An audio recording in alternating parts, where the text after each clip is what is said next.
The Giant and the Tailor. A certain tailor was great at boasting, but ill at doing, and he took it into his head to go abroad for a while, to look all around the world. As soon as he could manage it, he left his workshop, and he wandered on his way, over hill and dale, sometimes hither, sometimes thither, but ever on and on.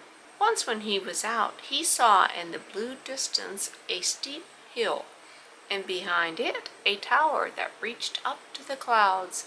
It rose up out of a dark, wild forest. "Thunder and lightning!" cried the tailor. "What is that?" And as he was strongly goaded by curiosity, he went boldly towards it.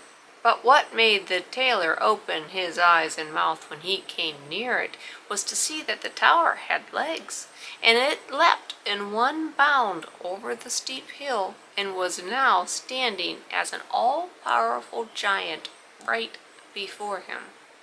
"What dost thou want here, thou tiny fly's leg?" cried the giant, with a voice as if it were thundering on every side. The tailor whimpered. "I just wanted to look about and see if I could earn a bit of bread for myself in this forest."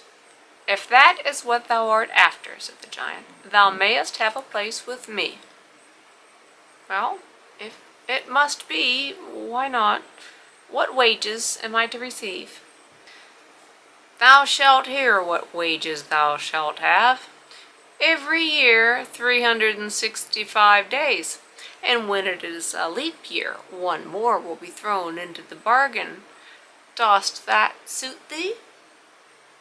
"All right," replied the tailor, and he thought to himself, "I must cut his coat according to his cloth, and then I will try to get away as quickly as I can." On this the giant said to him, "Go on, thou little ragamuffin, fetch me a jug of water." "Had I better not bring the well itself at once in the spring too?" said the boastful tailor, and he went off with the pitcher to the water. "What? The well in the spring too?"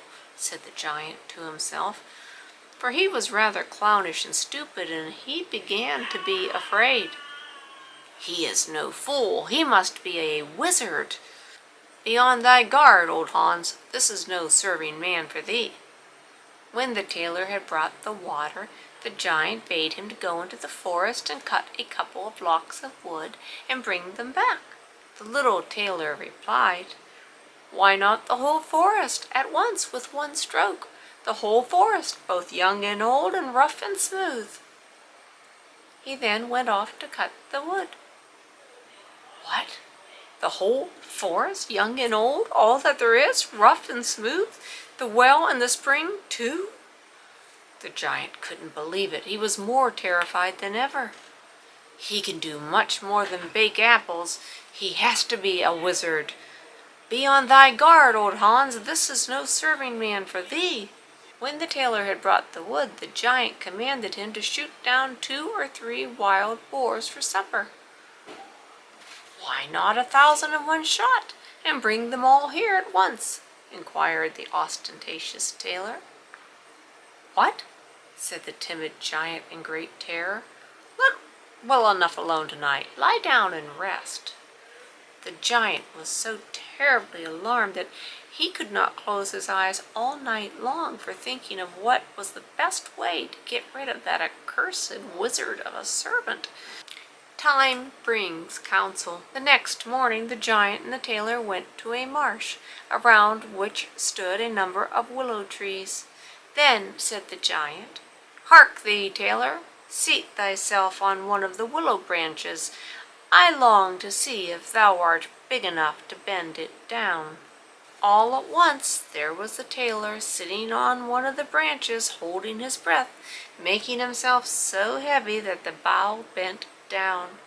When, however, he was compelled to breathe, it hurried him so high into the air that he was never seen again, and this was to the great delight of the giant. If the tailor has not fallen down again, he must still be hovering about in the air. The end.